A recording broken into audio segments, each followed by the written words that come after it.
You're on Fox News at my gym again? Hell yeah.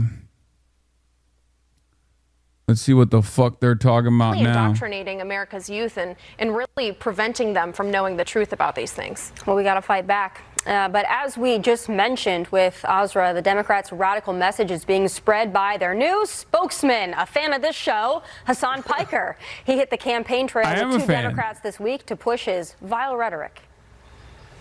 We all know the Republicans are corrupt. We all know that they're monsters, they're racist, they traffic in hatred. Yeah. But we are here to say we are no longer going to vote for do-nothing Democrats either. This is not just a battle that we are fighting against the Republicans, the fascists, the reactionaries, but we are also fighting for more responsive politics to make sure all of your voices are heard. And he's not the only one spreading these anti-American messages online. So dangerous. We need socialism because reforming capitalism isn't a solution, it's a band-aid. Have you ever wondered what America would look like if it wasn't run by oligarchs and capitalists and worked for everybody? America has the worst culture of all time. America sucks. Piker's ideas seem to be resonating with the rest of the Democrats, too.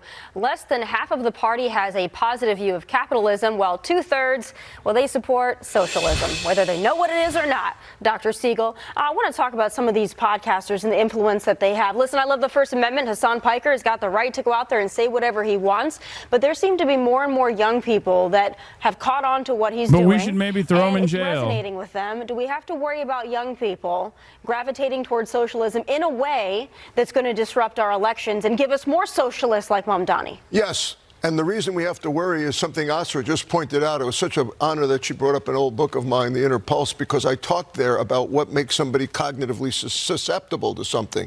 And it's emotions. It's appealing to emotions with hatred, with rhetoric. You hear how your friend there talks? How Piker talks? He's appealing to non-rational thought, where you don't know what socialism is. My wife came from the Soviet Union. She never stops thinking about it. Immediately became a Republican when she came here. She said, I want to get as far away from what I grew up with as possible. The young people don't know what it was like or what it is like in Moscow. Yeah, they certainly don't. I don't think Hasan Piker does either, Joey. And like I was saying with Dr. Siegel here, we love the First Amendment. We love having ideas on display so you can choose.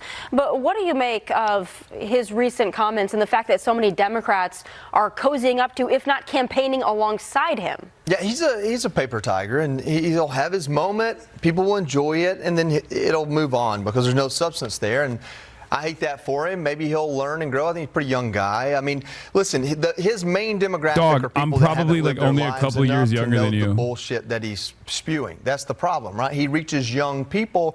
They're full of emotions, they're full of excitement and dreams, but they're not full of experience. They don't know what's left in life. This is a guy that was raised in a rich household, went to good schools. He says his dad lost everything. I don't have a reason to disbelieve that. But up until that point, his dad made his money on futures trading. So he knows exactly what this system is that he's upset at. It paid for his entire raising.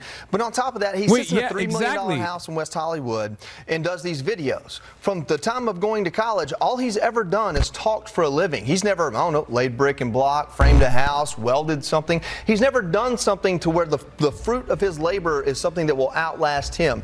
He makes videos online so he can advocate for workers in this country for the rest of his life. He'll never understand them, thus he'll never understand what they want, what they actually want, and what they want is a chance at mobility. He is an entrepreneur. I'm sure he owns a company to get his videos out there. Why would he advocate to take that dream away from the welder or the plumber or anyone else by straddling them and chaining them to some union that one day the government controls? Oh, yeah, but unions are bad. Because he doesn't know any better. He's a little young guy. He'll grow and learn and he'll figure it out. And then hopefully there's enough grace there that we'll welcome him on this show when he does. Socialism and communism. A lot of those countries don't have the First Amendment, and you can't make your videos and post them online. Just fruit for thought. But still ahead on a jam-packed big week. Wait, what the fuck? But they want that here. Okay, they didn't even, this was actually kind of polite. I like that their argument was, you know, he's just a rich guy. He doesn't know what it's like to be a worker. It's like, okay, in spite of my background, I have a much better understanding of the problems that the American labor force faces than a fucking Fox News commentator, clearly. You know? You just advocated against labor unions. That's not even a concession at that point. It's like bare minimum. Unions are the first necessary step. They want to convert you. They said they want to give you a job. Yeah, I see that. Also, their guy is Donald Trump. Donald Trump comes from a real estate dynasty. He's an unbelievably wealthy person. He's never had to fucking work a day in his life. At least I did, you know?